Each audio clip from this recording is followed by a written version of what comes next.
예, 우리 사도행전 10번째 시간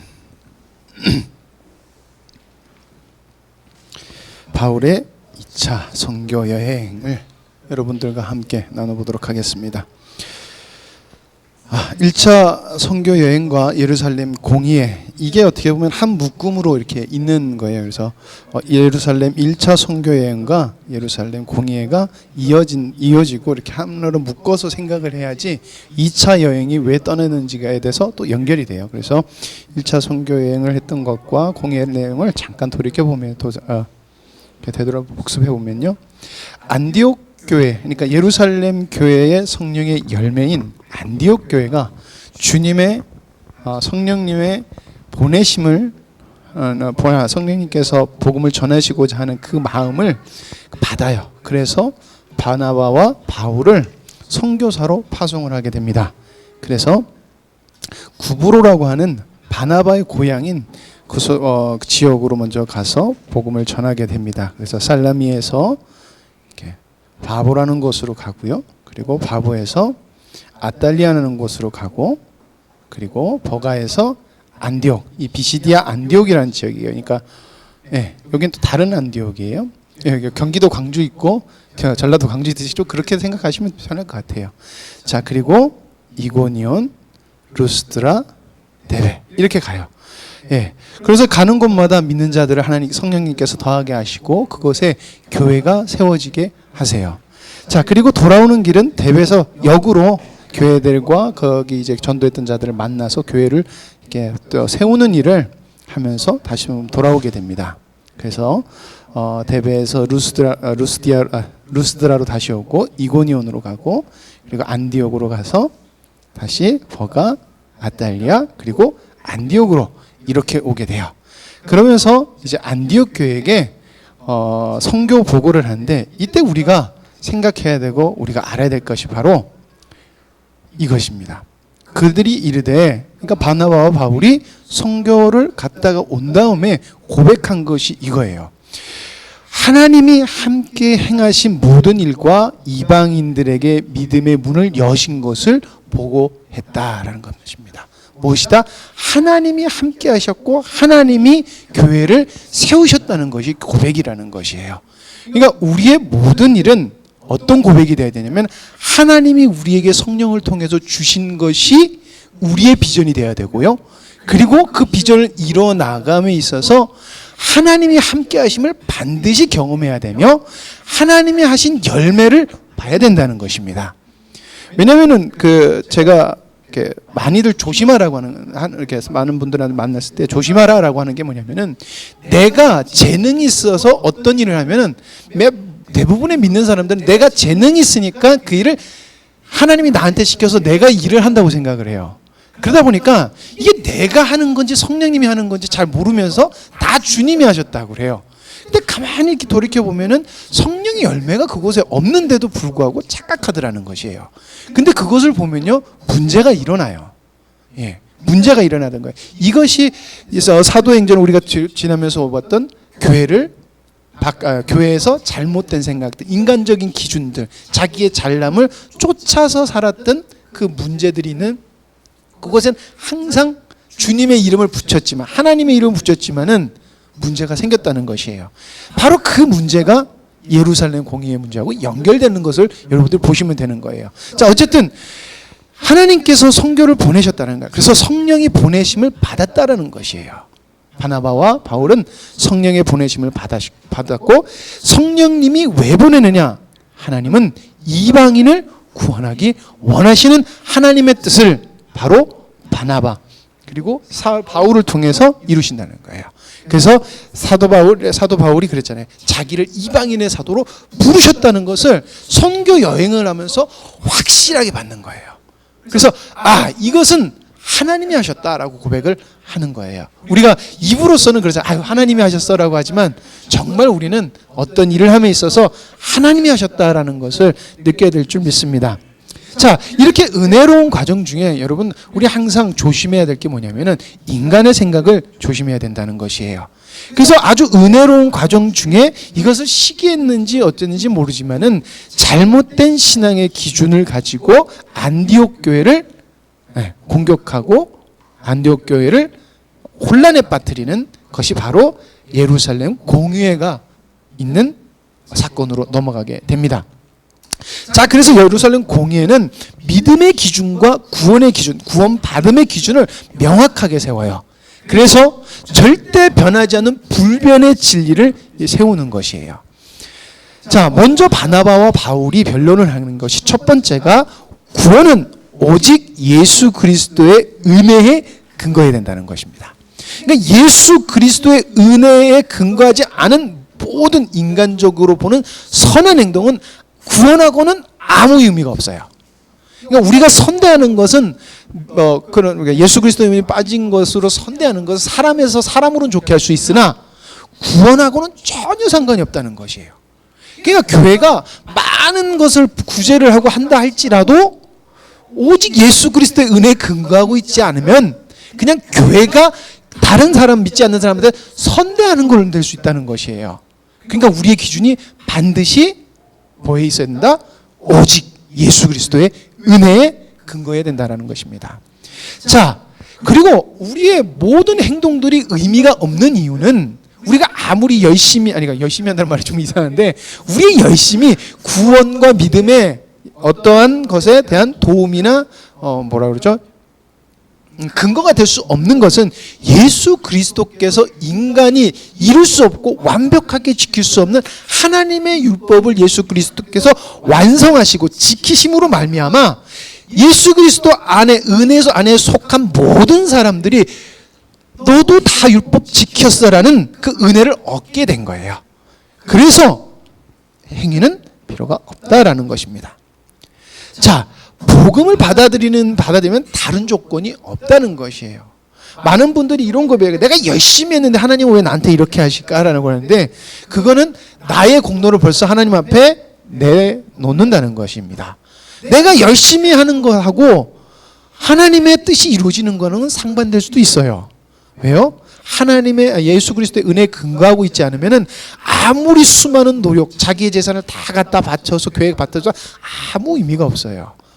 나에게 없을 때라도 주님이 바치시라고 하면은 사르밧 과부가 바쳤듯이 바치면 되는 거예요.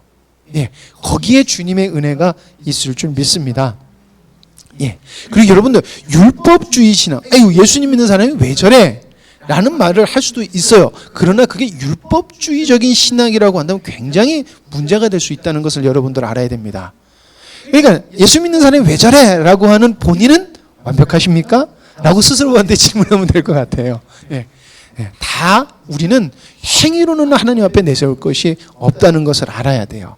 행위를 완성하시고 율법을 완성하신 분은 하나님이기 때문에 이것이 교회 안에 들어오면은 누가 교회를 붙어 있을 수 있겠습니까? 예. 이것이 바나바와 바울의 결론입니다. 그리고 베드로의 변론은 하나님께서는 오직 성령으로 복음을 믿게 하신다는 것이에요. 인간이 아무리 믿고 싶어도 믿지 못해요. 하나님은 창세전에 택한 자들을 성령이 믿게 하셔서 믿게 한다는 것이에요. 예. 어떻게 그럴 수 있어요? 왜 그렇게 해요? 그건 하나님의 주권이에요. 그건 우리가 토를 달 수 있는 게 아니에요. 여러분, 우리가 알아야 될 게 하나님의 주권에는 우리가 토를 달 수 있는 게 아니에요. 근데 믿지 않는 사람들은 항상 토를 달아요. 왜요? 그렇게 불합리한 게 어디 있어? 그 합리라는 것이 인간의 기준이에요. 근데 인간의 기준이 합리라는 것이 대한민국에서 통하는 게 있고요, 미국에 가서 통하는 게 있고요, 나라마다 다르고요, 사람마다 다 달라요. 그렇기 때문에 복음, 구원, 믿음, 구원은 하나님의 기준이에요. 예.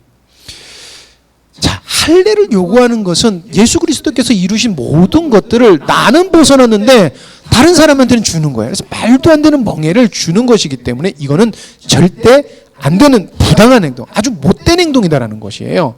예. 그러므로 결론을 내린 건 교회를 세우시는 분은 성령님이셔, 하나님이셔 라는 것이 베드로의 변론입니다. 그래서 예루살렘 공회가 모두 모여서 이렇게 선포를 하는 것입니다. 이방인 교회나 유대인 교회나 모든 교회는 그리스도의 복음을 기초로 세워져야 된다는 것이에요.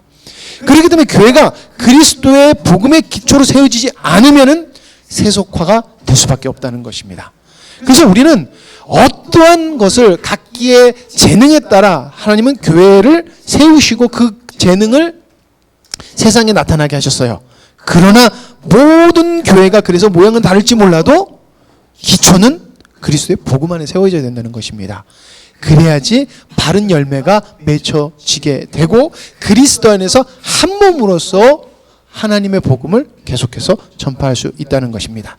자, 그래서 이렇게 결론이 낮은 후에 2차 선교 여행을 떠나게 되는 것이에요. 그래서 바로 떠나는 것입니다.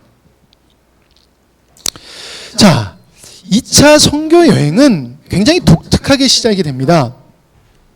다툼으로 시작이 돼요. 다툼으로. 네. 자, 바나바와 바울이 다시 이제 안디옥에 도착해서 야, 예루살렘에서 우리 공회가 한 것을 우리가 1차 선교 여행 중에 우리가 갔던 그 교회 가서 다시금 교회를 세우고 다시 전도를 나갑시다라고 바울이 바나바에게 좀 제안을 해요. 그래서 갑시다 합의를 보는데 여기서 다툼이 벌어지는데 1차 여행 중에 마가가 밤빌리아에서 예루살렘으로 돌아가요. 이 일 때문에 바나바는 그래도 마가를 다시금 데리고 기회를 줘서 같이 선교 여행을 떠나고 싶었던 거예요. 근데 바울은 그것이 싫었던 것이에요. 그래서 마가를 데리고 갈 것인가 가지 아니할 건가를 통해서 굉장히 변론을 이렇게 서로 다툰 후에 바나바는 마가를 데리고 구브로로 전도여행을 떠나고요. 바울과 실라는 함께 수리아와 길리기아로 1차 여행 때 세웠던 그 교회로 가게 됩니다.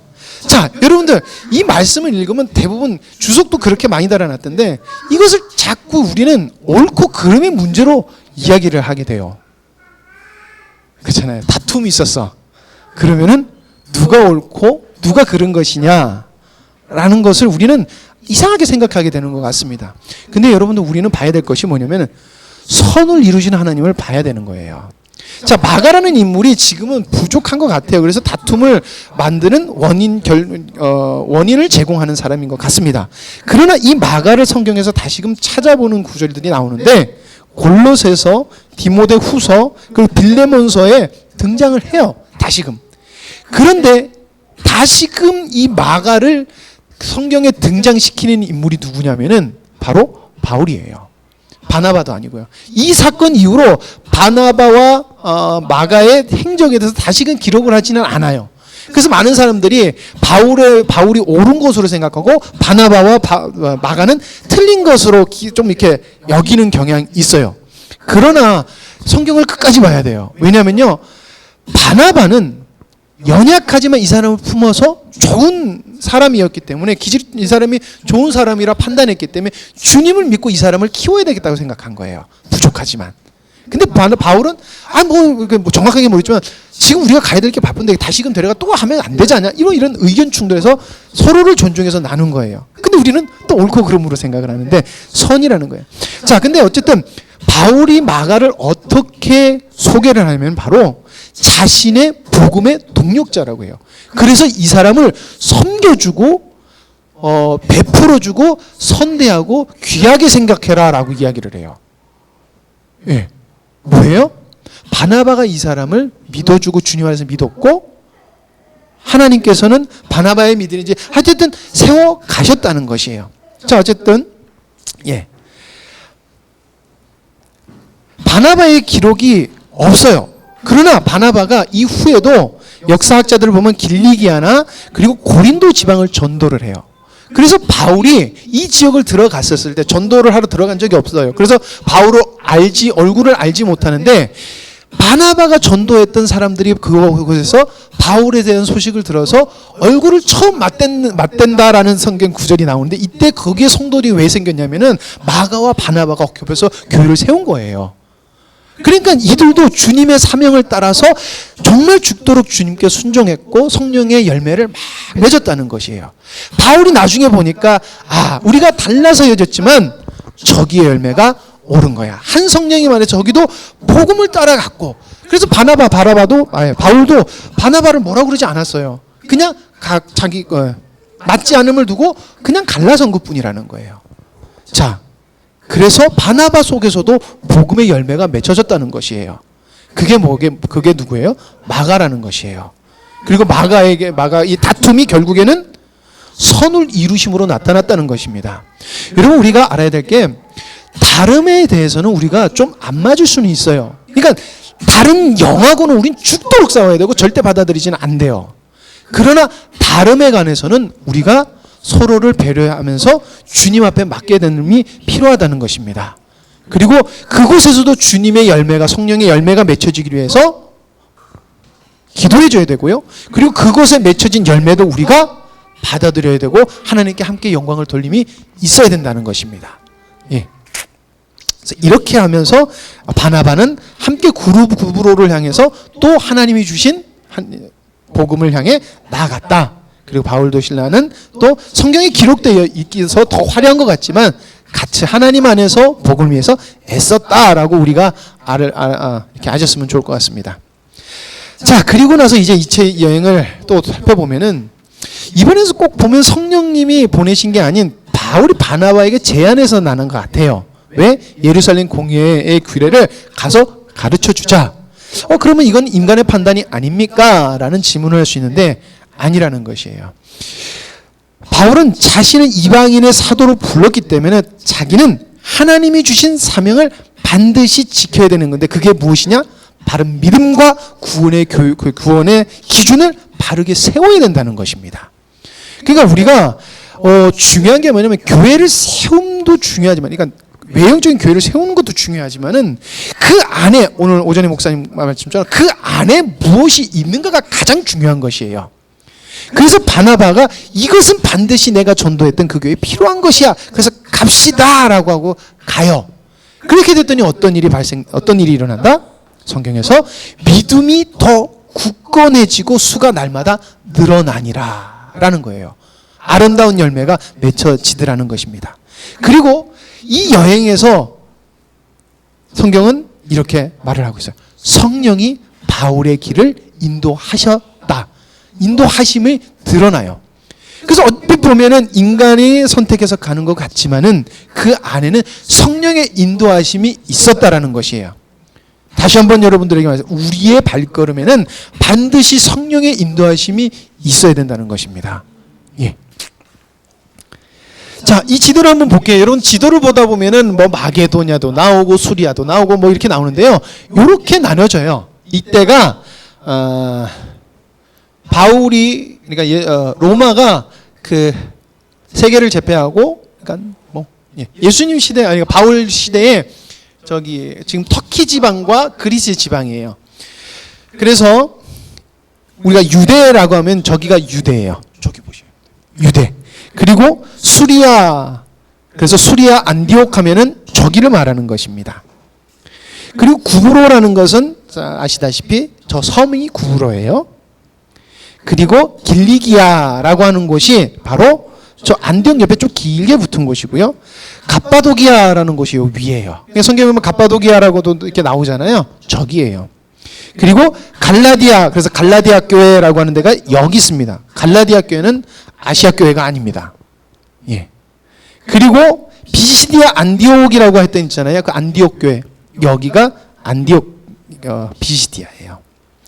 그리고 성경에서 아시아라고 말하는 것은 지금 우리가 살고 있는 여기 아시아가 아니에요. 저기예요. 예. 저기가 아시아고요. 아시아의 7교회는 여기 안에 있습니다. 자, 그리고 마게도냐가 저기 있고요. 갑바도기아가 저기 있고요. 아가야 지방에라고 했을 때가 저기예요. 그래서 성경에서 이 지역이 나오면은 저기쯤이구나라고 아시면은요 될 것 같아요. 가끔가다 저 성경 읽다 보면은 여기가 어디지라는 궁금증이 참 많이 생길 것 같아요. 그래서 이렇게 계속 보시다 보면은 아니까 이렇게 한번 짚고 넘어가면 좋을 것 같아서 한번 준비해봤습니다. 자, 오늘은 2차 선교 여행의 이야기로만 하고 일단 마무리를 짓고요. 다음 주나 그 내용을 좀 더 깊이 살펴보든지 아니면 3차로 넘어가든지 하도록 하겠습니다. 제가 제일 자신 없는 게요. 이야기식으로 풀어가는 건데 오늘 이야기식으로 풀어가야 되는데 주님이 안 계실 줄 믿습니다. 네.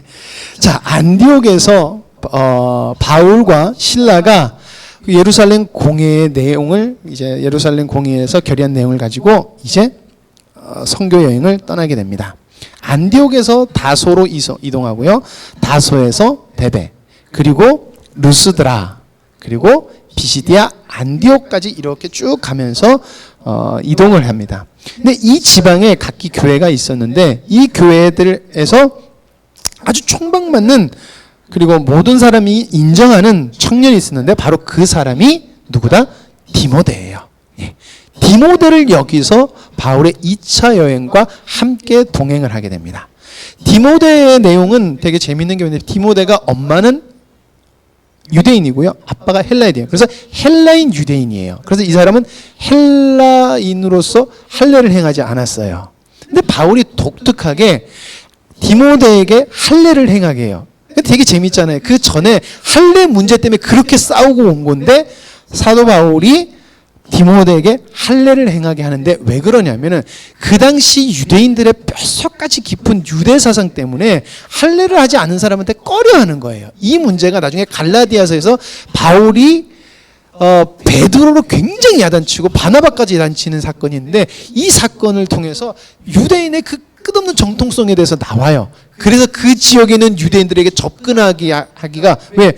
하나님의 말씀을 부정한 사람들하고 함께하면 안 된다니까. 부정하지 않으려면 어떻게 돼? 할례를 행해야 되는 거예요. 그래서 복음을 위해서 네가 할례를 해라 라고 디모데에게 할례를 시키는 내용이 굳이 들어가 있는 내용이 바울이 그렇게 하나님의 복음을 전함에 있어서는 그렇게까지 그러니까 그들을 생각하면서 접근했다라는 것을 또 기록했다라고 보시면 될 것 같습니다. 자, 그래서 여기서 예루살렘 공의의 내용을 쭉 전파하게 됩니다. 자, 그리고 비시디아 안디옥 요 지역 루스드라 요 지역에 갈라디아 교회가 세워져요. 자, 이렇게 이제 1차 선교지에 있던 교회 세워진 교회에게 예루살렘 공의의 내용을 전하고 원래 바울은 아시아 쪽, 왜냐하면 에베소 쪽으로 가고 싶어 했어요. 왜냐하면 에베소가 그 당시에 굉장히 큰 도시여서 지옥으로도 이렇게 내려가면은 쉽게 내려갈 수 있는 아시아를 택해서 선교 여행을 하려고 했어요. 그러나 하나님께서 이 계획을 막으세요. 그래서 이동 중에 이번에는 비두니아 지역으로 아까 여기 위쪽으로 쭉 비두니아 지역이 있었거든요. 그 비두니아 지역으로 올라가야지 이렇게 생각을 했는데 하나님이 그것도 막으세요. 그러면서 드로아까지 이동을 하게 돼요. 자, 그래서 하나님께서 바울이 에베소로 가려고 해도 막으시고 비두니아 지역으로 가려고 해도 막으셔서 바울이 방황하고 있을 때 루스드라에서 자는 중에 환상을 보는데 마게도냐에서 어떤 사람이 와서 우리를 와서 도와라라는 환상을 보게 돼요. 그래서 바울이 하나님이 나를 마게도냐로 보내가기를 원하시는구나라고 하나님의 성령님의 인도함을 받게 되고 그 말씀에 순종해서 계획이었던 아시아와 비두니아를 접고 마게도냐로 막막하게 떠나는 거예요. 그러니까 계획적으로 간 게 아니라 굉장히 막막하게 떠나게 됩니다. 예. 그리고 여기서 아주 가장 중요한 사건이 또 하나 벌어지는데 그건 뭐냐면은 바로 누가를 여기서 처음 만난 것으로 보게 됩니다. 여러분 누가가 누군지 아십니까? 누가는 지금 이 사도행전을 기록한 사람이에요. 여기서 처음 누가를 만난 것으로 봐요. 그래서 독특한 게 뭐냐면요. 우리가 지금까지 사도행전에서 읽어보면 우리가라는 단어가 한 번도 나오지 않아요. 바울과 바나바가, 그가, 그들이 이렇게 나오다 갑자기 우리가로 바뀌어요. 그거 뭐예요? 누가가 여기서부터 함께 바울의 2차 선행을 함께 하고 있다라는 것이에요. 그래서 바울과 자기가 헤어졌을 땐 또 바울이 이렇게 바뀌어요. 만났을 땐 다시 우리가 이렇게 바뀌어요. 자, 이렇게 만나게 돼서 바울과 실라 그리고 누가는 마게도냐로 향하게 됩니다. 내 앞 볼일을 거쳐서 빌립보로 가게 됩니다. 자, 빌립보는 어떻게 보면 제 마게도냐의 수도와 같은 곳이었어요. 굉장히 큰 도시였어요. 그리고 빌립보라는 이름은 그 알렉산더 대왕의 아버지 빌립 있잖아요. 빌립 왕이 그 도시를 점령하고 자기 이름을 갖다 붙인 도시예요. 자, 빌립보가 굉장히 큰 도시였음에도 불구하고 빌립보에는 회당이 없었어요. 바울이 하나님의 복음을 어떻게 전했냐면요, 그냥 거리 나가서 전한 게 아니라 회당에 들어가서 너희들이 지금 읽고 너희들이 배운 이것이 예수 그리스도를 말씀하는 거야 라는 것으로 이렇게 변론하면서 가르쳤어요. 그런데 갔는데 회당이 없어요. 전도할 곳이 없어요. 만날 곳이 없어요. 그래서 수소문 끝에 알고 보니까 강가에 유대인들이 모여서 기도를 하는 거 모이는 장소가 있다는 것이에요. 그래서 가서 유대인을 만나는데 거기서 누구를 만나냐면은 루디아라는 여인을 만나요. 근데 이 루디아는 성경에서 하나님을 경외하는 특별한 여인으로 표현이 되고요. 이 여자는 자주색 옷감 장사를 하는 여인이었어요. 근데 이 여인이 독특한 것은 이 여인이 원래 있던 지역이 어디냐면 드로아와 무시아 이 지방에서 있던 여인인 거예요. 그런데 바울을 어디서 만나냐면 빌립보에서 만나는 거예요. 예. 그러니까 거기가 아니구나. 다시 할게요. 예, 어쨌든 빌립보 지방 사람이 아닌데 빌립보로 장사로 왔다가 만난 거예요. 그리고 나서 이 교회가 이 여인이 그곳에서 함께 복음을 전해서 세워진 교회가 성경에 나오는 빌립보 교회예요. 예. 자, 그리고 빌립보에서 아주 독특한 일을 하는데 바로 바울이 복음을 전하던 중에 귀신 들린 여종을 치유하는 사건이 있어요. 그래서 하나님의 복음을 전하는 자다 계속 쫓아다니니까 귀찮다 너희들 그만해라 그러면서 이제 그 귀신을 쫓아내는데 이 여자가 점치는 거예요. 자기 어떤 사람의 여종이었는데 점을 봐서 주인에게 아주 많은 돈을 주게 했는데 귀신이 쫓겨나니까 점을 못 버는. 그래서 고소를 해서 바울의 일행이 감옥에 갇히게 됩니다. 자, 거기서 바울이 찬양과 기도하고 기쁨으로 하나님께 영광을 돌렸을 때 감옥이 흔들리고 옥문이 열려지는 기적이 일어나요. 자, 그럼에도 불구하고 바울이 도망가지 아니하고 있었을 때 그곳에 있는 간수를 구원시키고 그곳에 있던 모든 사람에게 복음을 전파하게 되고 그리고 그 다음날 훈방 조치돼서 나오게 됩니다. 이게 빌립보에서 있었던 일이에요. 자, 그리고 난 다음에 훈방된 다음에 어디로 이동을 하냐면은 데살로니가로 이동을 하게 됩니다. 자, 데살로니가에 도착한 바울은 유대인 회당에서 또 새 안식일 동안 구약 성경을 해석하면서 예수 그리스도의 복음을 전파합니다. 자, 계속해서 바울이 복음을 전하니까 유대인들이 이것을 시기하고 이것을 질투해서 불만을 가져서 불량배들을 고용해가지고 괴롭히기 시작하는데 그곳에 야손이라는 사람이 예수님을 믿었는데 이 야손을 잡아다가 고발을 하고 감옥에 보내게 됩니다. 그 고발을 하는 내용이 뭐냐면은 예수 그리스도는 새로운 왕을 세워서 로마한테 대적하려고 해요 라고 이렇게 모함을 하게 돼요. 반역죄를 씌워요. 그래서 야손이 옥에 갇히지만은 보석금을 내고 나오게 되고 그리고 계속해서 바울을 공격하려고 하니까 빨리 대피를 시켜서 가는 곳이 베레아예요. 우리가 베레아 사람들이 성경을 상고했다라고 하는 그 지역으로 그러니까 어떻게 보면 쫓겨나듯이 이렇게 도망을 치면서 피신하면서 가서 머문 곳이 베레아 지역입니다. 자, 베레아에서도 바울은 유대인 회당 중심으로 하나님의 복음을 전했고 회당의 그 데살로니가와 다르게 베레아에 있는 사람들은 하나님의 말씀을 깊이 보고 생각하면서 복음을 받아들이기 시작해요. 그런데 데살로니가에서 바울이 시기하던 사람들이 또 쫓아와요. 그래서 바울은 아덴으로 가게 되는데 이때 실라와 누가는 그곳에 두고 실라와 디모데는 그곳에 두고 내려오게 됩니다. 자, 아덴에서도 계속해서 하나님의 복음을 전하는데 이 아덴이라는 곳은 여러분들 알다시피 지금 현재 그리스의 수도예요. 바울은 역시 아덴에서도 회당 중심으로 하나님의 복음을 전했습니다. 자, 근데 아덴은 헬라 철학, 헬라 예술, 과학, 민주주의의 발생지예요. 그러니까 민주주의의 발생은 그리스로부터 시작이 돼요. 거기에 출발점이 아덴이에요. 그리고 굉장히 종교성이 강한 곳이에요. 어마어마하게 많은 신이 있었는데 제가 2만인지 3만인지 모르는데 아마 2만일 거예요. 2만 가지 신이 있고요. 2만 가지 신의 이름을 졌는데 그것도 모르겠다는 이름 모를 신 해서도 신당을 세웠던 게 아덴입니다. 그리고 거기가 뭐라 그랬어요? 철학의 발생지예요. 그래서 학파가 굉장히 많았어요. 그래서 바울은 그곳에서 그 학파들과 계속해서 논쟁을 벌이는 일이 발생이 되게 돼요. 근데 굉장히 성경에는 기록이 길게 좀 되어 있지만은 아덴에는 많은 사람들이 복음을 받아들이지를 않아요. 독특하게. 자, 그리고 나서 바울의 일행이 옮긴 곳이 고린도입니다.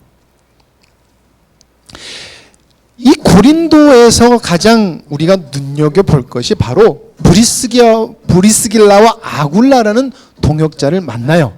근데 브리스길라와 아굴라는요, 천막을 만드는 사람이었고요, 바울도 천막을 만드는 사람이어서, 그래서 성경에서 이때 바울이 천막 만드는 사람인 것을 말해줘요. 그래서 생업이 같은지라 같이 거기서 천막 만드는 일을 하면서 복음을 전했다라고 성경에 기록했고, 한 1년 6개월 정도 거기에 머물면서 하나님의 복음을 전했다라고 되어 있습니다. 고린도 역시도 굉장히 많은 그 이방신들을 믿고 있었지만 하나님의 은혜로 굉장히 많은 사람들이 예수님을 믿고 이것에 바로 세워진 교회가 고린도 교회예요. 그래서 고린도전서, 고린도후서를 이 교회에게 쓴 편지가 됩니다.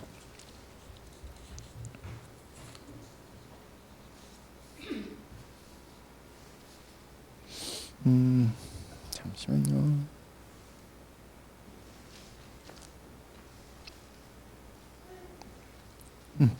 그리고 데살로니가 전서와 후서가 아마 고린도에 있었을 때, 여기 그림을 다 해놓고 다 나눠. 데살로니가 전서 그리고 후서를 아마 고린도에 있었을 때 적었을 것이다 라는 것이에요. 그래서 저 2차 선교 여행 때 기록된 성경이 데살로니가 전후서 그리고 갈라디아서예요. 그래서 다음 주는 데살로니가 전후서, 갈라디아서를 여러분들과 함께 나눌 것입니다. 잠시만요.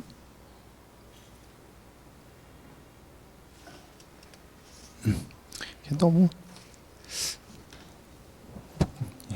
좀 많은 일이 있었지만 좀 복잡해지고 그렇게 이렇게 좀 중요하게 이렇게 여행에서 생각한 거니까 넘어갔는데, 참 독특한 것을 하나 하는데, 바울이 다시금 이제 안디옥으로 돌아가기 전에 에베소를 거쳤다가 이렇게 돌아가는데, 이 돌아가는 중에 바울이 독특한 행동을 하는 게 뭐냐면 갱그리아에서 머리를 깎는 일이 있어요.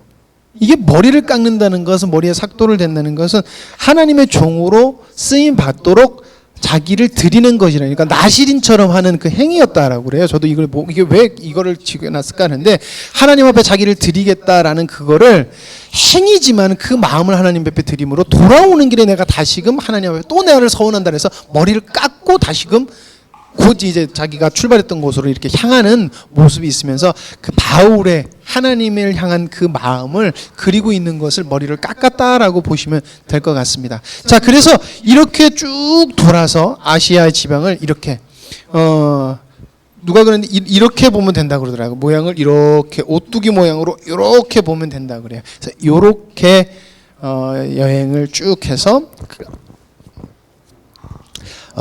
다시금 유대 땅으로 돌아오고 예루살렘 교회에 보고하고 다시금 안디옥 자기의 본 교회로 이렇게 올라가서 선교 여행이 마치게 됩니다.